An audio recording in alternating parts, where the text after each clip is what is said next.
Welcome, Mr. Kohli, to Shiva the Ant. Does Operation Sindoor mark the official end of India's era of strategic restraint? India identifying terrorism as an act of war. What does leadership mean to you in a party where public visibility often trumps backstage influence? How do you define a leader? Someone who stands up and then expects to create an example that people would like to emulate. I'd made a prediction at that time that Mrs. Sonia Gandhi would be president of the Congress. One Supreme Court verdict that changed the course of Indian politics. In the corporates, 58% of the youth or the young professionals, they feel frustrated by this. Because the ambiguity is the lack of clarity they are getting. How does the party prepare its public messaging in the same context when legal verdicts, they challenge deeply held ideological patterns? Media cell has a set of professionals who the lack of civility will cost us our civilization. How do you view this structural bias that the first generation lawyer faced?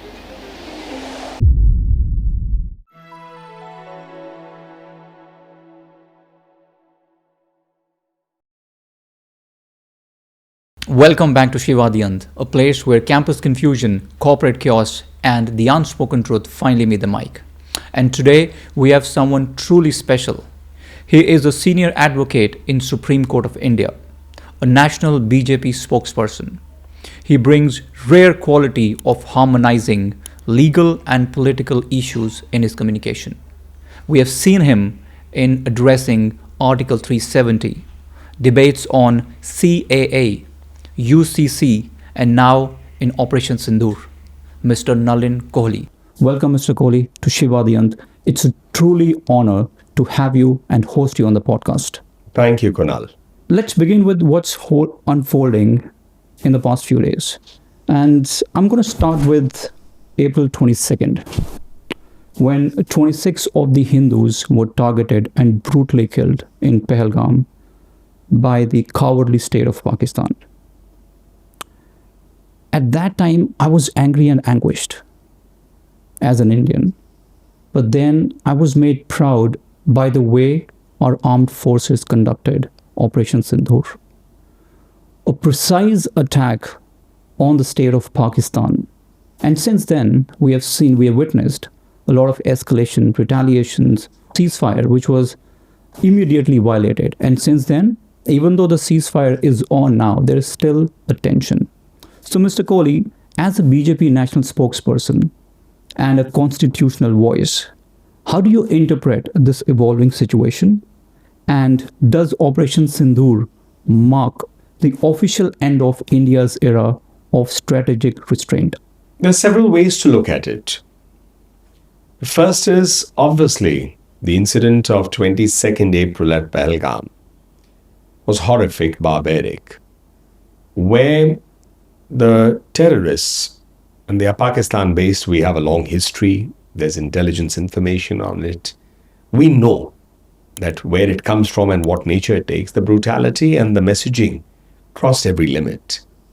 Because A, they sought out Hindus, then identified them through various means, including a physical verification of their body parts to see if they were non-Muslims.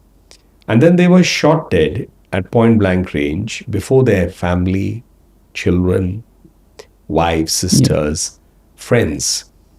And then these traumatized families were expected to carry the message further. Prime Minister Modi's government came out with a set of responses. Now, if you look at the set of responses, the first responses are economic. Suspension or putting in abeyance the Indus Water Treaty, stopping all sorts of trade, visas, return of nationals, a whole set of measures. The second leg of it was diplomatic, reaching out to the global community, and everyone stood by India, condemned that terrorist act. And it's across, whether we look at the Middle East, whether it is Saudi Arabia, whether it is Iran, whether it is many countries there, Europe, America, Asia, it was unequivocal. So from an era where few voices spoke and took India's point of view, now the global community and recognized that this was an act of terror. That act of terror on 22nd of April was the first attack or assault on India. India responded under Prime Minister Modi, which is the military aspect. The first leg of that was attack and destroy terrorist hideouts or identified places. No civilian, no military. Targets were identified. When Pakistan escalated, the next leg happened, and what we've seen finally is India sending a message that no place in Pakistan is safe, including what is close to their nuclear command center. It's the command center itself. Every airbase is within target. Our air defense mechanisms are capable of preventing anything from Pakistan's side to come into India. We can strike where we wish. That's what Operation Sindoor clearly sent. And while our armed forces have done great service to the country and a brilliant job, they have defended the motherland and taken up and achieved the objectives that was given onto them. The political will is clear that now the new norm is that terrorism will be treated to be an act of war, and we reserve our right to respond in the manner we deem appropriate. Great. So if I get this correct, so the Operation Sindoor marks the official end of India's era of strategic restraint. I would not choose words the way you are. I would say what we see after Pahalgam is India identifying terrorism as an act of war and reserving its right to respond as it deems fit. It's certainly not an act of friendship. 2, India or Bharat would now not go on terms that are determined by an enemy state. Terror and talks have not been taking place together. That's been the stand of Prime Minister Modi's government. Blood and water will not flow. That's the message of the keeping in abeyance the Indus Water Treaty. What our armed forces have displayed is the depth, the width, and the capacity to take down targets in our response to anything that we deem to be an act of war. And terrorism is an act of such nature for us. Got it. Thank you for that. Now I'm going to move from the Operation Sindoor to the leadership for a moment. Now, when I go and talk to people in the corporates, most Indian CXOs, they think of legal as risk avoidance and not risk navigation. But your career reflects something deeper, using legal frameworks to structure strategy. And I have some facts to corroborate that. As per McKinsey, 82% of companies that consistently outperform have legal counsel embedded in its strategic decision making. And only 11% of India's CXOs feel confident interpreting contracts or regulatory frameworks. So, Mr. Kohli, what's one habit from your legal training that every CXO, MBA, or policy leader should adopt, not for court, but for boardroom clarity? Preparation. It's as simple as that. You have to prepare for whatever you do. And in a society that is governed on the principles of rule of law, how can corporate India or the business world or economic entities or those who are driving the wheels of the economy not be aware of and not participate in the wheels of law which run the economy? So I think legal involvement in the good times is as critical as legal involvement when you have a challenge and you have to be in a court of law or in an arbitration. And as a practicing senior advocate at the Supreme Court, as you are aware, I've been designated as a senior advocate by the Honorable Supreme Court of India. My suggestion or advice is follow the good old English idiom, a stitch in time saves 9. If you're making a contract, rather than hastening the process and running through it, take the advice of the experts who in contractual law in the necessary field. There are enough models available that ensure that the clauses for dispute avoidance, and in case there is a dispute resolution are embedded Yeah. into that contract or document or agreement, understanding, whatever. Therefore, it prevents courts interpreting it if the document itself is well written out at the beginning. So I would strongly urge people, and many corporates now do have in-house general counsels, but where required, they should also take the advice of good law firms or senior advocates who could advise them on that, because every field has a amount of expertise that's required.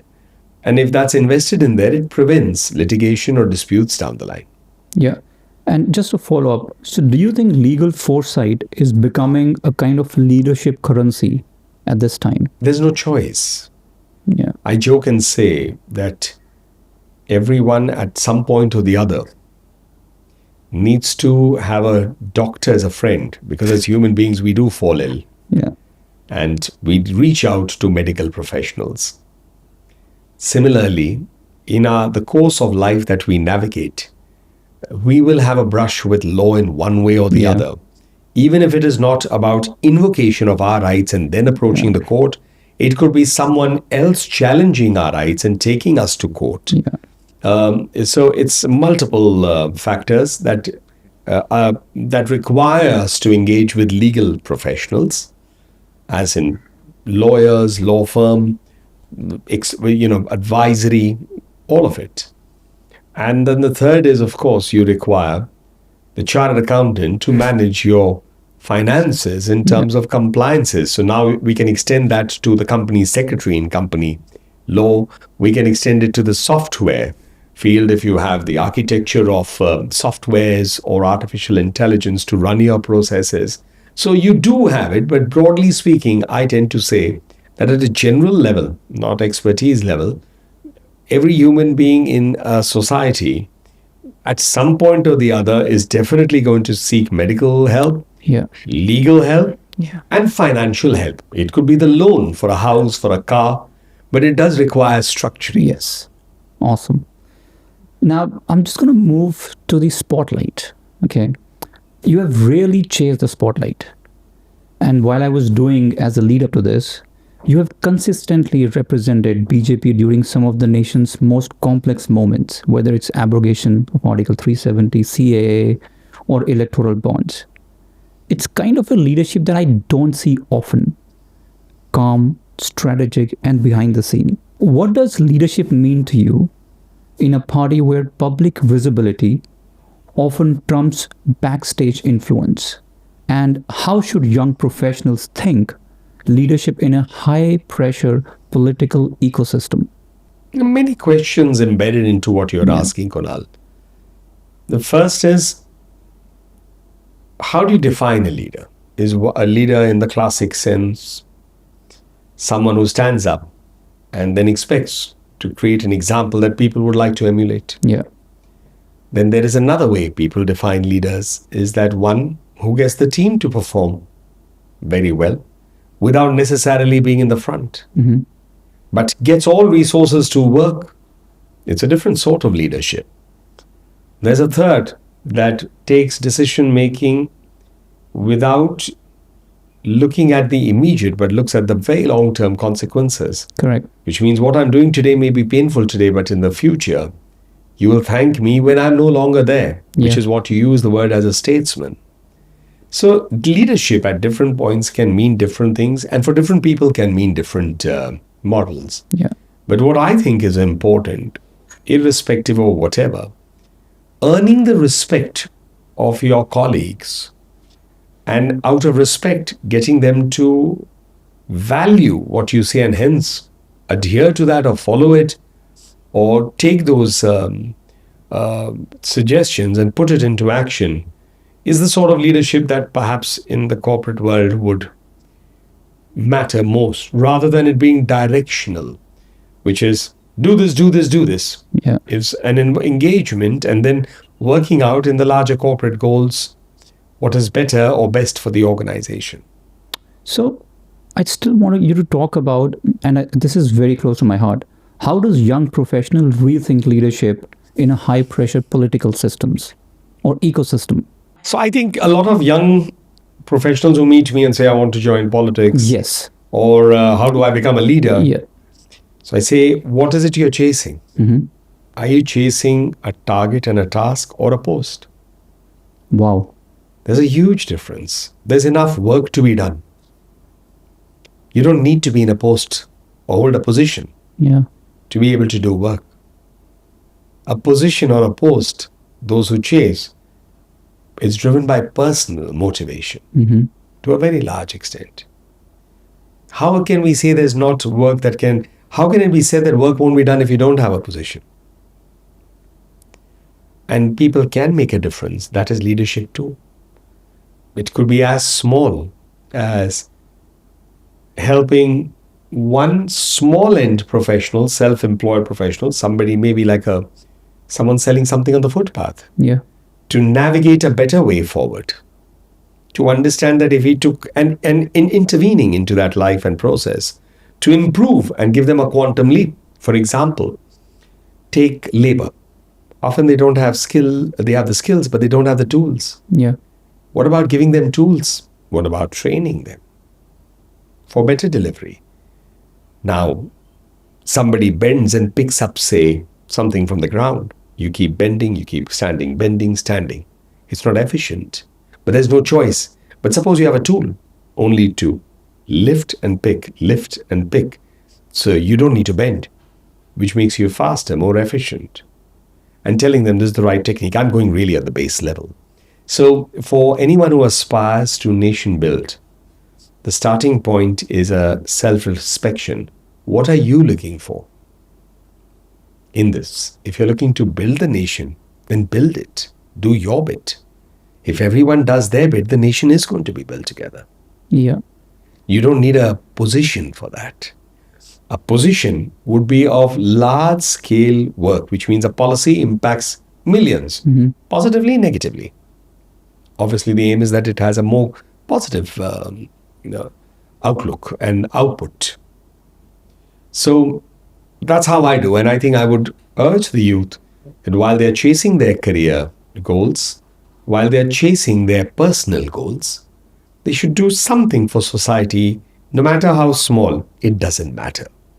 If you build into your normal routine and your concern something without an expectation to make an incremental or a minor change in a human being's life, without even bothering for the credit, that's the purest nation building that you could do. And I define that, what you just said, as integrity. Doing something when no one is watching. It doesn't matter if people watch or they don't. It shouldn't matter either way. How does it matter? If people watch or if they don't. If your purpose and your objective is so defined, like Arjun, Yeah. Chidiya ki aankh, which is the eye of the bird, then you're only focused to your task. Yeah. It doesn't matter who says what, who does what, whether someone is watching you or ignoring you. How does it matter? Yeah. And Mr. Kohli, just to staying on this, you touched a very important point, which is close to my heart is, and I think many people in my corporate that I speak with, they want to know this. How do we join BJP? Yes, there's a website I can go and log in and do some donation and join it. But from a corporate standpoint, many of us, we don't have time. We are working around the clock, but we still want to contribute. So your point of, just doing your bit and may take one thing at a time, maybe help someone, that's great. And I think most of the people nowadays are doing that as part of the CSR activities. And it's not a gimmick anymore. What I've seen a change, people do take a lot of interest in the CSR activities. So let me build on this for a minute, Kunal. Let's talk of small changes. Yeah. Can we be polite to another human being? Yes. How does that need a position or a post? It doesn't. Yeah. Can we be civil and courteous? Can we help someone cross the road? It's just being aware. Very small, but it makes a difference. If we are short of time, can we be a little less impatient? Wow. How does it need you to be part of a political structure? Yeah. I think what I'm talking about is that basic human qualities and values, if we build on it, we are building the nation better. That is in our hand. That is in our hand. If we are, let's say, part of a project that builds a road, the money is still going to be spent. The contract will still be implemented. Can we do our job so well that at least we have a sense of pride we did it well? Why bother if the next guy didn't do it? Do your bit well. Good work stands out. It doesn't need credit. You have to do it because you value your work being so good that you're satisfied with that. Set a good satisfaction level for yourself and a higher standard for yourself. Be a better citizen. Your fundamental duties will come in place without you needing to read them also in the Constitution. Your fundamental rights, everybody knows. So if you have the right of free speech, it does not say you have the right of freely to abuse. And you exercise your right to free speech in a manner that you are able to communicate what you wish to say effectively, your emotions, your views, everything. But you can maintain it also in a civil manner. Now, of course, coming from me as a spokesperson and on television, we see the debates. Sometimes they do become personal, but I do my debates still as I believe it should be done. And I'm sometimes debating with the very people who may be fighting with another colleague. So I think a good response generally brings a good response. And I think that's what is nation building, that we all work towards improving our nation collectively. The political position will be elected by the people broadly. It doesn't stop us from doing our bit. So what you're saying is there are better ways to support your country. It's not about better ways. That these are equally important in our desire to serve the nation as somebody who may wish to join a political party. But even if you do join a political party, where does it stop you from doing all of this? Exactly. That's the point I'm making. You have been in the helm of a lot of polarizing issues and policies and issues, and you have never crossed the line into personal attacks and any theatrics. And that takes restraint and belief. And most people don't see that kind of leadership. And I'm very honest about it. And I was so intrigued when I was doing this research. Among the youths, the young professionals, 68% found the BJP's legal response were more credible when delivered by you. And that's a fact from the public perception report. So my question to you is, how do you manage internal alignment with BJP's core ideology while still maintaining the legal restraint and balance required of a constitutional voice? Well, thank you for that input. I mean, I haven't come across that input, what you just shared. So I'll be interested to see what the whole report is, because it's not just about me. There may be other issues that may be a learning for me. So I'd really welcome that. With regard to what you're asking, you have to, and I've also learned over the years, we all learn, and that's what life is about. You have to keep learning all the time. Never stops, and it should never stop. So I've learned that this is how I'd like to be, and this is how I'd like to communicate. I've been saying from 2012, the lack of civility will cost us our civilization.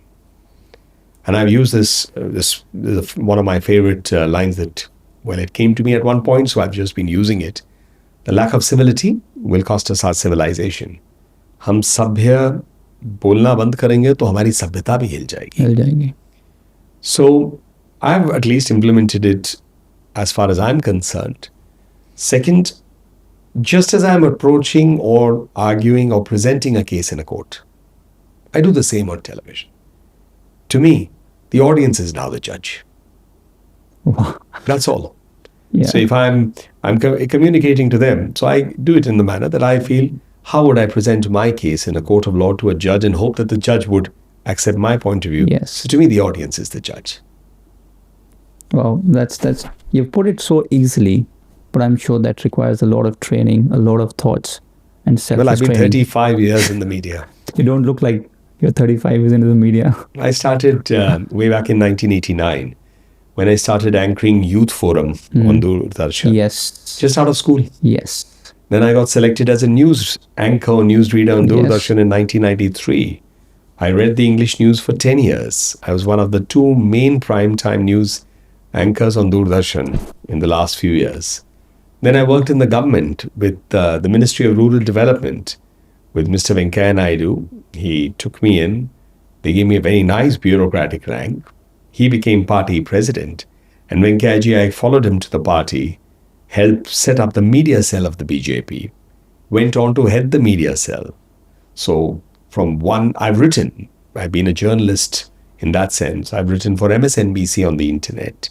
I wrote for MSNBC on the internet when Pokhran took place. I wrote, in fact, I made a prediction at that time that Mrs. Sonia Gandhi would be president of the Congress. And my article was published earlier. It was an assessment as a journalist. And this was in which year? I think somewhere in the late 90s. Somewhere in my old files, somewhere, because I've shifted home so many times. In some carton, I'm sure those articles are there because I saw it a few years ago. Both the Pokhran one, this also. So I've worked, as I said, in journalism or press. I worked in the executive briefly in the ministry. Yeah. I've been associated with politics, which is part of the, larger legislative pillar of the democracy. And I'm now a practicing senior advocate. So that's part of the judiciary or the legal network. So I've had a touch with I've had the good fortune of working in all the pillars of democracy in one way or the other. You did. And, while I was doing the research, like you said, you began your career in journalism, anchoring in Doordarshan and telling stories to the nation. How does your background as a journalist shape the way that you now design political communication? And is there any blind spot that you believe today narrative machinery still has from your days since you joined Doordarshan? So a journalist questions things. So it's information and you question what is behind the information. What is there? The best definition that I've heard of journalism is that journalism or news is something new in the public domain for the public good. Because only when you have an informed citizenship or citizenry, you will have a better democracy. So the important thing is that it has to be something new. And when I used to give lectures on journalism, I used to say, which is an old thing used across journalism schools, dog biting man is not news, but man biting dog is news. It's new. Then it is in the public domain. You have to put it out. It's not locked in a room for the public good. So therefore, that's what classically journalism is defined as. So my experience in the media and journalism, there was communication skills and it honed it. 2 was an inquisitive mind to collect more information and be aware for the larger things that are happening around you. Otherwise, it won't make sense to you when you're dealing with a certain input. Yeah. Working in the government gave me the understanding of the structure of how decision-making takes place, a file moves, the noting that takes place in a file. What is the system how decision-making is essentially in the government. And in politics, you deal with society, issues that are of relevance to society, vision for the betterment of society. And how do you motivate a voter to buy in what our party leadership is putting forth? So I've managed several elections in the Northeast as in charge of the party. And that's been one part of the journey. So I think all of it has. And what law finally has helped me is to understand and appreciate how each word matters. Yeah. Each word matters. Yeah. Its interpretation, its usage. And therefore, how you have to be careful in dealing with anything. So what's the one blind spot you still think? They change. Mm-hmm. In one case, it may be a blind spot that may come for something you didn't prepare or didn't anticipate.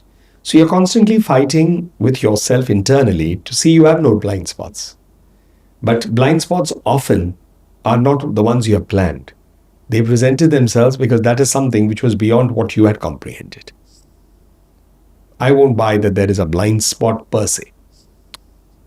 That's great. And I'm going to move into something which is very interesting. When I was doing this research, you have had to operate in spaces where too much clarity can corner you, and too much ambiguity can be dangerous. How do you say that? From legal briefings to national press conferences. And some facts are so amazing. From Deloitte, 58% of young professionals, they feel so frustrated by some of the leaders which are there, which are too vague, And I was thinking about this, how should I put ambiguity to leadership?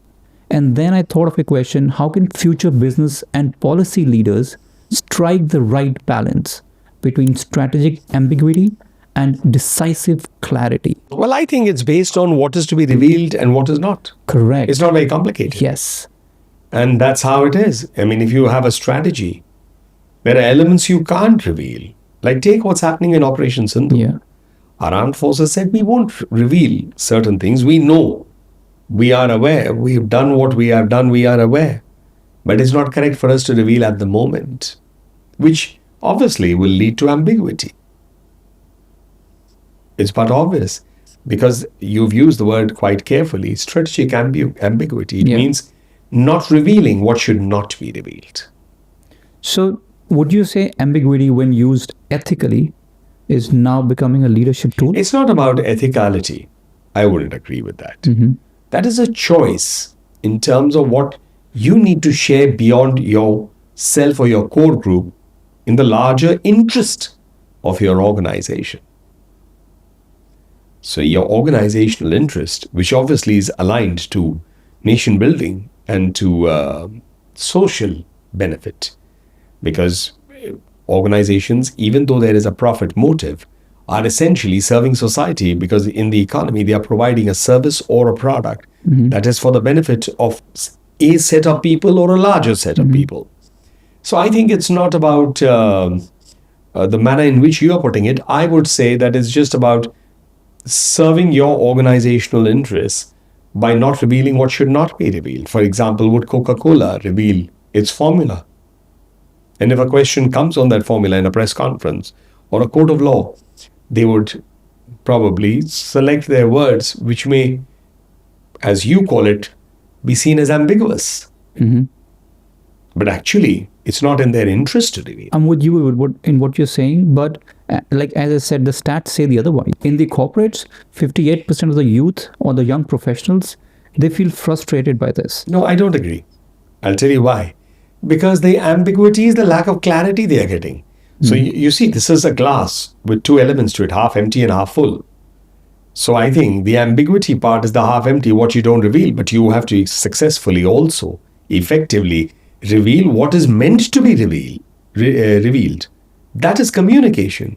So frustration will come if you don't have clarity about what you are communicating, about what you needed to communicate, what you were meant to communicate. Yeah. And if you, and on the other hand, what you don't need to communicate, or if you were to prevent its leak or did not want to, for strategic reasons, reveal it, if that is ambiguous and you have a lack of clarity on what had to be revealed, you will see frustration because the recipient of the message is not clear of what you wanted to do or what to say. Yeah, and I'm not debating on that point, because my other facts, if I give the whole picture, 41% of the leaders, they said ambiguity is a deliberate strategy to preserve flexibility in complex environments. Certainly, because you have not revealed or taken a position, you've not revealed a fact and not taken a position, it helps you navigate complex situations by being able to be adept at flexibly changing your position. But bear in mind, if the position is completely contrary to even what you indicated, that won't be seen as strategic maneuvering. That would be seen as retracting or confusion. Thank you. Now I'm going to move quickly to the MBAs. And since I have a close connection, I go and speak to those students.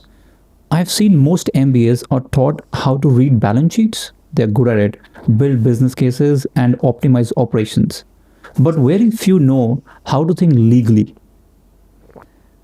So, what's one thing you wish our MBA students and working professionals understood better Good question. about the law and not as rules? Good question. It's, of course, a curricular Yeah. decision. But if you can add into the curriculum a few lectures on law, it would be useful. When you go to law school, you first learn how to read law. You tend to, and that's what it teaches you. It's not just about the practice of law, because the practice of law is after you practice it. Yeah. In real terms, Well the said, practical yeah. part to it. So I think if there's a little bit of an input on understanding, say, the Contract Act, what does it entail? The Arbitration Act, because a lot of things go into arbitration. Things like that, it would help. What are the basic criminal principles or jurisprudence that you have to keep in mind? What are your legal options under civil law? So if there is something like that, it would help people understand it. But it's a larger issue about whether the time in the in the course can permit introduction, and if something new is to be introduced, what is it going to be in terms of what has to be removed? Because ultimately the days are fixed, and the what has to be the output in that given curriculum is predetermined. So it's a larger decision. Maybe it could be in the nature of an elective, which is not necessarily Yeah. Correct. part of the compulsory, but it could be additional classes and additional topics. Yeah. That would be useful, I think. Yeah. All right. Moving on, in the past 18 months, the judiciary has delivered major rulings, from striking down electoral bonds to upholding the abrogation of Article 370 and pushing the baton on same-sex marriage to the parliament. Now, each of these directly impacted BJP's legislative authority. So, Mr. Kohli, where does the BJP draw the line between respecting judicial independence and asserting its democratically elected mandate, especially when the verdict do not align with the governance goals? It's an important question, but you will have to re-look at how you are looking at it.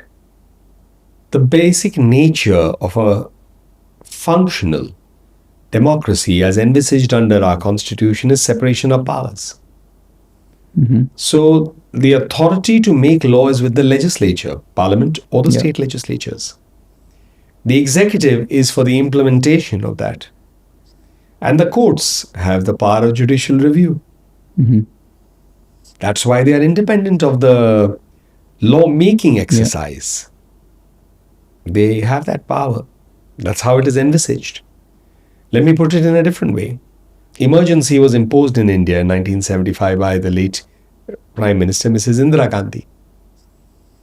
She also when she imposed it, there was a judgment of the Supreme Court that says even fundamental rights could be suspended during emergency. Only one judge dissented, Justice H.R. Khanna. He was superseded, and by by someone who was 4 levels junior to him, but made the Chief Justice of India. He resigned. But the point I'm making is that is not the position today. The position today, law is itself corrected that fundamental rights are supreme, which goes back to the basic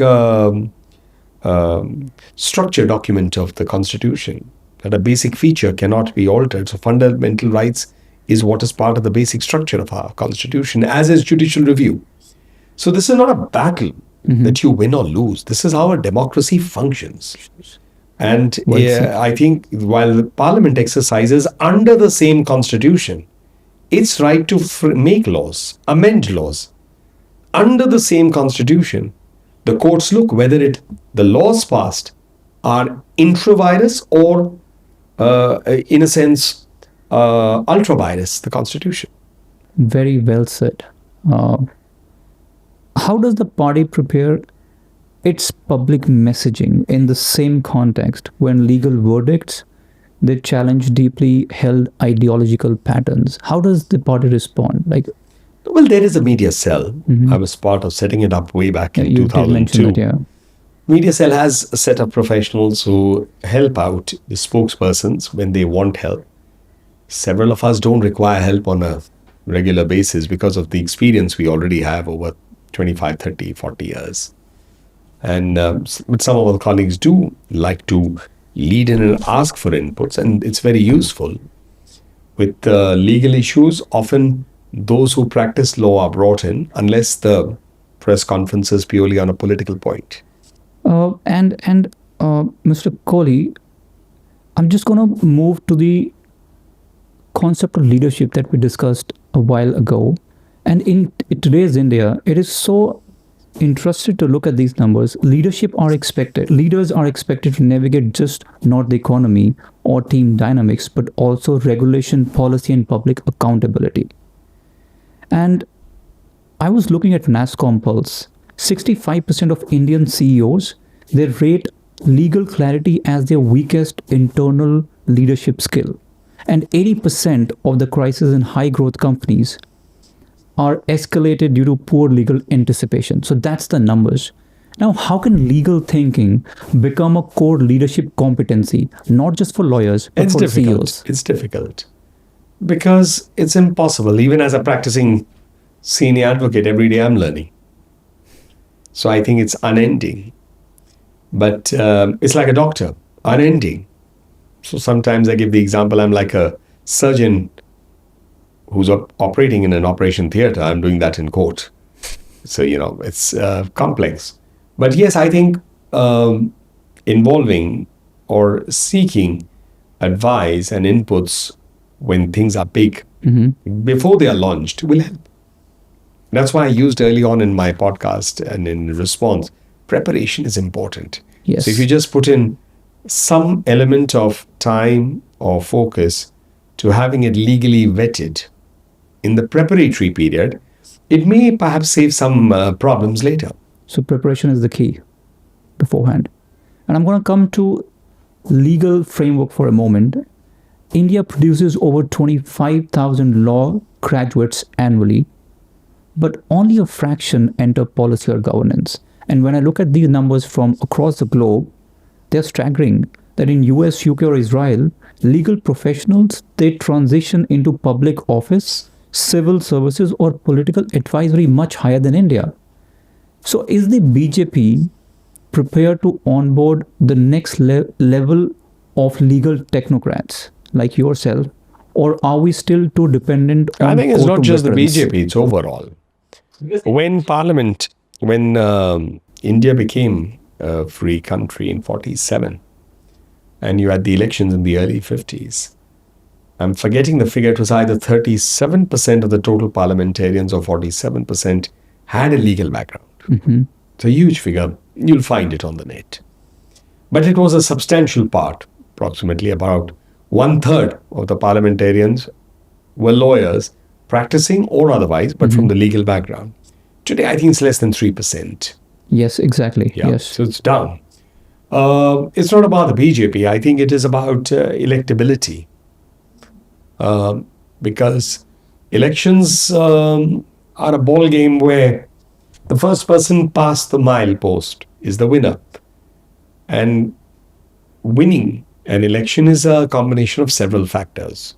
Yeah. I think the educational qualifications of one is a very limited, small factor in that. So like in BJP, apart from you, Srimati Meenakshi Lekhi and Mr. Gaurav Bhatia are the veterans from the legal voice standpoint.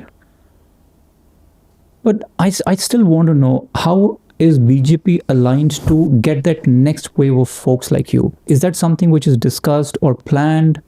I haven't been in a discussion related to that. So that's something I really can't answer because I don't have information on it. All right. Great. Thanks for that. And this is really interesting. In an age where social media rewards reaction speed, you have taken a different approach: low noise, high credibility. And some people do call it in this ecosystem as Kohli blueprint. And Kohli blueprint. And Really? Okay. Yes. And as I per didn't the know about that. public perception, you are viewed as a quite constant in the BJP. respected for staying out of unnecessary controversies while always being prepared, articulate, and legally rooted when it matters. So, Mr. Kohli, what's one personal discipline or philosophy that keeps you going when the spotlight fades, but when the stakes are really high? So first, I have to thank you for many of the inputs that you are giving me that I honestly haven't heard about myself. It'll make interesting read for me because I haven't sought to know about it, and two, I didn't even realize that these kind of terms are used. So thank you for that. You're really famous. No, thank you for that. On what you're saying, how do I deal with it? Yes, philosophy. One is patience. Two is if you have, let me put it like this. To me, politics is a journey for a task to be done. Yeah. That task is to serve the people. Yes. And if it is meant to serve the people, therefore the effort is for them, Yes. not for you, then it can't matter that you are not doing it. Somebody should do it. The task is important. So, which brings me to me. I've been 22 years in the BJP.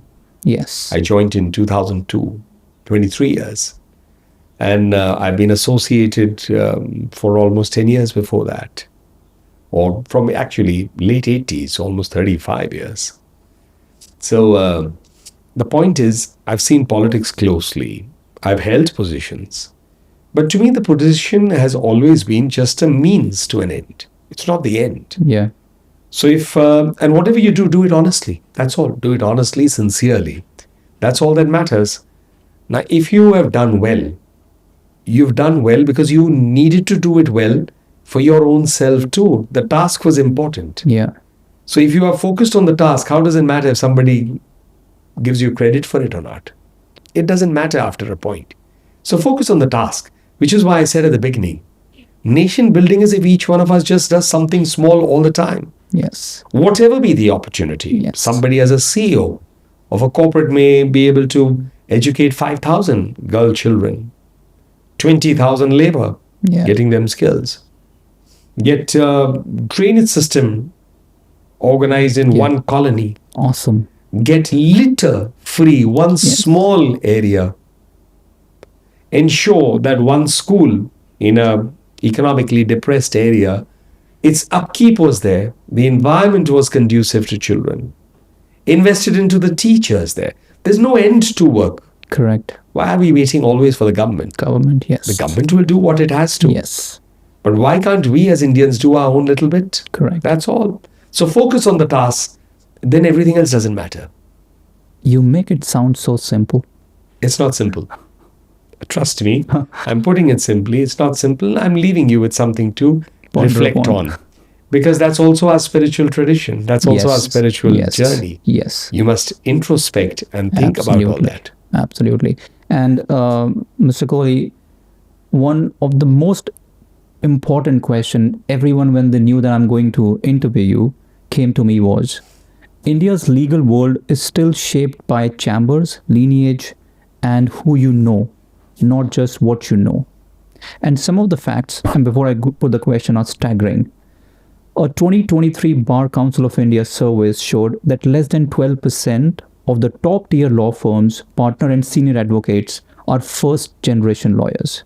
And then junior lawyers without network, they often spend 3 to 5 years doing clerical work before even arguing in the court.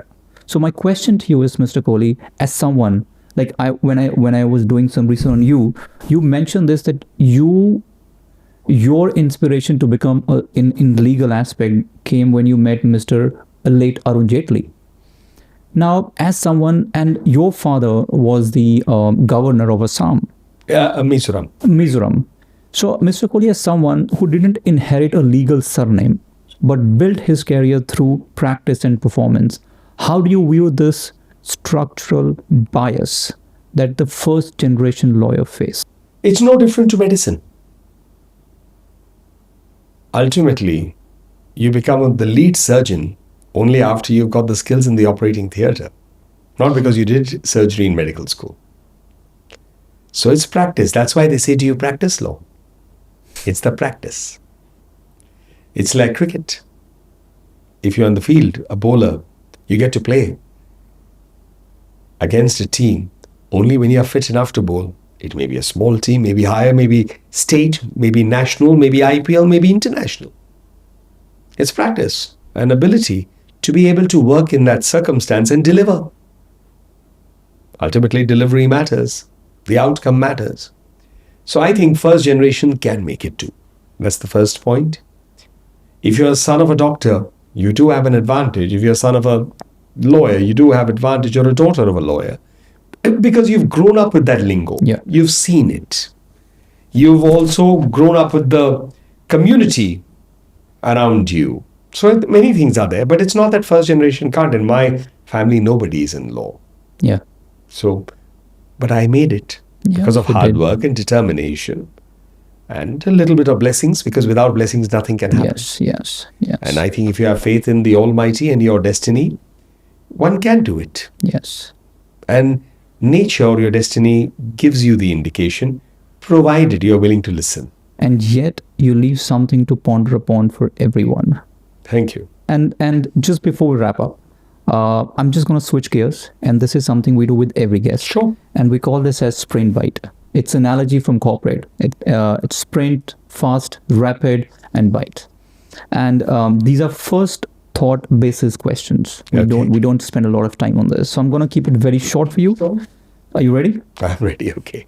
One Supreme Court verdict that changed the course of Indian politics. Keshavanand Bharati, the basic structure doctrine, because that established that the Constitution's basic structure couldn't change. One misconception about BJP's legal strategy. That the BJP does not prepare. If you look at Article 370, what the Prime Minister, the Home Minister, that's Narendra Modi ji and Amit Bhai Shah. I remember that. What they did and how they implemented it is phenomenal. Yes. It's a lesson Yes. of preparedness Yes. in terms of something that was purely legal and constitutional, and how Yes. it could even overcome the challenge to it. Segue, if I still hear that speech from Mr. Amit Shah, it still gives me goosebumps. And I just loved him when he spoke, and I saw the rigor in him. I just loved it. One quality a legal leader in politics must absolutely have. A legal leader in politics, I think, is doing the correct thing, Yes. because you can't be a party to breaking the law. Yeah. One sentence you would give to a young lawyer or an MBA thinking about joining public life. First, strengthen yourself. Be a good professional. Make sure that you've taken care of all what you wish to do for your family, your friends, your aspirations. Then turn to serving the country. You can't do both. If you want to then give back to society, be in a position to give back. Yes. Otherwise, while trying to give to society, you will always take. Wow. That's amazing. One word that defines your mission in BJP. I think serving the people. It sounds cliche, but we owe it to our fellow citizens that if we ever get an opportunity to do something, we must do it to the best of our abilities, because we end up then changing people's lives. Yeah. And Mr. Kohli, I want to say this, and we are moving toward a wrap. And this conversation has been enlightening in some ways for me as well, on a personal level. The simplicity with which you bring some of the hardest and complex questions to the surface. Thank you. And I just want to say it's an absolute honor to host you. And thanks for your time to give us this leadership masterclass and legacy masterclass. Well, good luck with whatever you're doing, Kunal. And I wish through you, all the young professionals who are about to start their careers, in the process of building their careers, or are at some level in their careers, the very best. And my one hope would be that while they chase their dreams, which they must, work hard for their dreams, which they should also keep a tiny part of them aware that let me do what I can do, which can make a difference, not for me, but for the community or the environment at large. Yes. Thank you so much. Thank you. And whether you're a student or working professional, I'm sure this conversation will leave you something to ponder upon. Until next time, stay sharp, stay questioning, and this is Kunal Gupta signing off. Thank you.